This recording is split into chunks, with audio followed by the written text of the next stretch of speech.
Runaway was actually the second song I ever wrote, and it's the most fantastic thing that as I grew older, Runaway have just made more and more sense to me and felt closer and closer to my... I'm Aurora, and welcome to Portal Aurora, Brazil.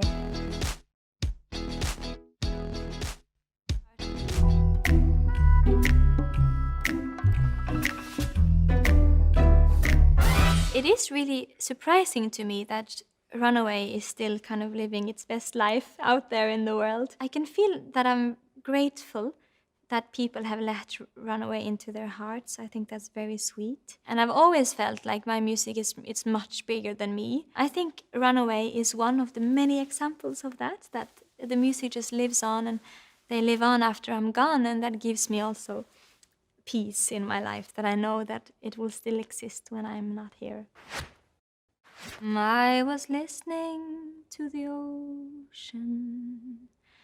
I saw a face in the sand. When I first started writing music, my grandest source of inspiration was nature, because it's so humble and dangerous at the same time, and so small and so big. It's just so complex and beautiful, and I love her so much. By my piano there is a window, and outside of that window there is the ocean, and I thought that it seemed so big and overwhelming. I thought, when you miss someone that is gone, the ocean can both bring comfort but also kind of emptiness. But when I picked it up, then it vanished away from my hands. When you miss someone so badly and you wish that they were still here on this earth, you kind of see their face and everything. And it's kind of frightening, but also kind of nice. You know that they're not there, and you try to hold them and stroke them on the cheek, but you can't because they're not there. I had a dream I was 7, climbing my way in a tree. I saw a piece of heaven waiting in patience for me. Throughout my life, I've been very obsessed with death. It makes everything kind of meaningless, but also it makes everything meaningful. All your mistakes should be meaningless because we're gonna die anyway. And all your accomplishments and everyone you love, that should be meaningful because it might disappear one day. So it depends how you look at it, I guess. I loved climbing in trees because they're just the most majestic beings. And I was climbing it, and one of the branches broke, and I almost fell. And then I thought in my head that, oh, that was a bit fun. But also, oh, I could have, what if I fell down and died and I was just gone? And I was running far away. Would I run off the world someday? Nobody knows, nobody knows. That I was running far away, would I run off the world someday, was kind of about accepting all of this. If I ran fast enough and far enough, I might just run off the world and run all the way to the moon and then beyond. And I was dancing in the rain, I felt alive and I can't complain. And I was dancing in the rain is also then an even more clear image of the fact that you're embracing and accepting the darkness as a part of life. Because the sooner you do that in life, I think the happier you can get, when you just accept that sometimes it's just shit and sometimes it's not shit at all.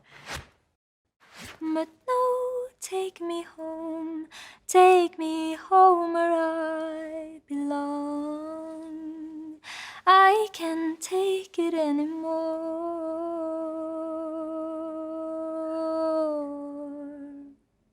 Home is definitely the one place where you can go and mend yourself and fill whatever space used to be empty, and fix whatever thing inside you was broken. It doesn't need to be a place or the family you were born into. It can be anywhere and whoever.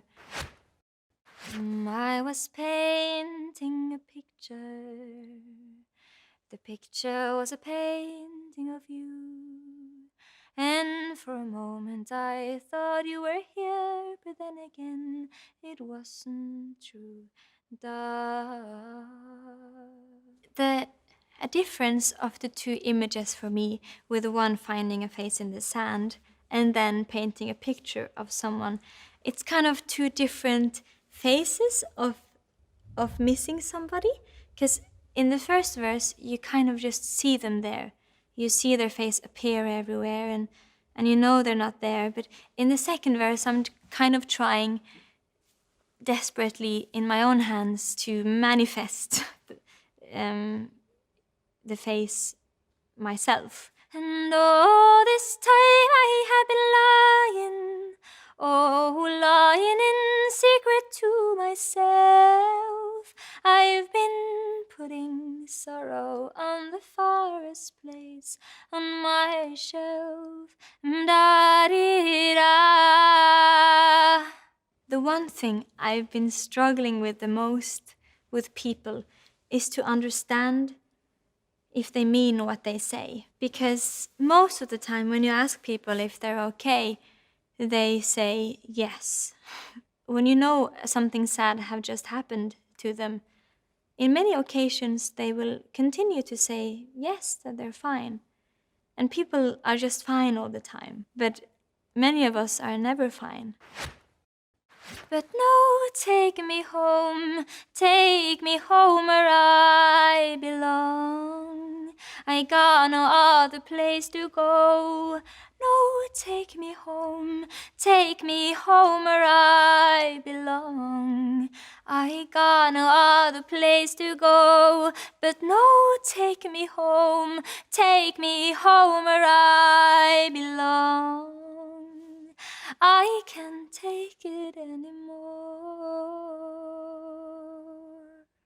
Now you've been running so far that you got lost, and you've been dancing in the rain for so long that the world just continued without you, and you're kind of stuck. I always say, for some reason, that being a human is an extreme sport, and I think when I was 11, that was the first time that I really understood that to be a fact.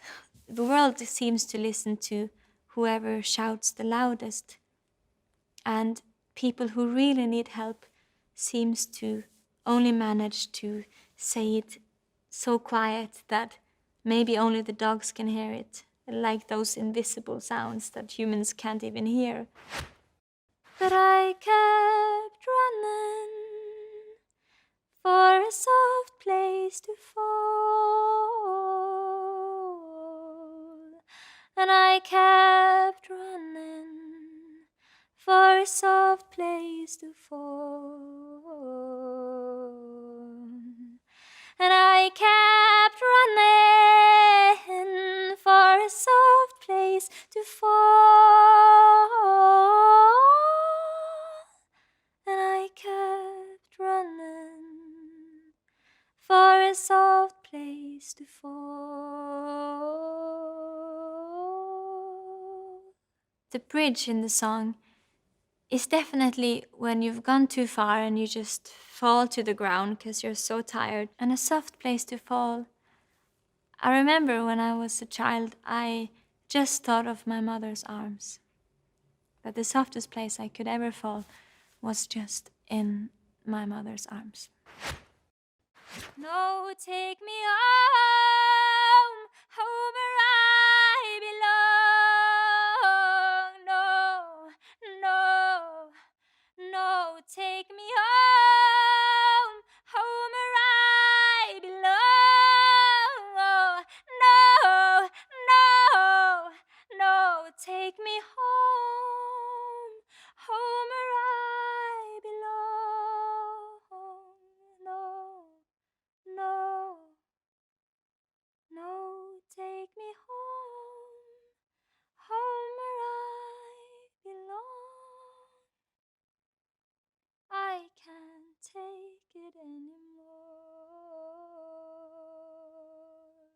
The best thing about Runaway is definitely that throughout my life it has meant a different thing to me almost every time I sing it. And that's why I feel like Runaway was a gift from little Aurora to old Aurora. The next time I get in the same position as I was when I wrote Runaway, I know that I have already put those emotions into words.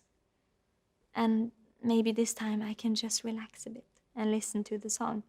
Even though I can't really listen to the song because I hate listening to my own music. I think Billie Eilish said that Runaway really inspired her to do music herself, and I think that's amazing because then Runaway has served the purpose music should serve. I don't like when people say that Runaway made her make music, so it's the song that did everything, because it did nothing compared to, like, she and her, they have done everything. It's just a tiny seed, and they are the flower.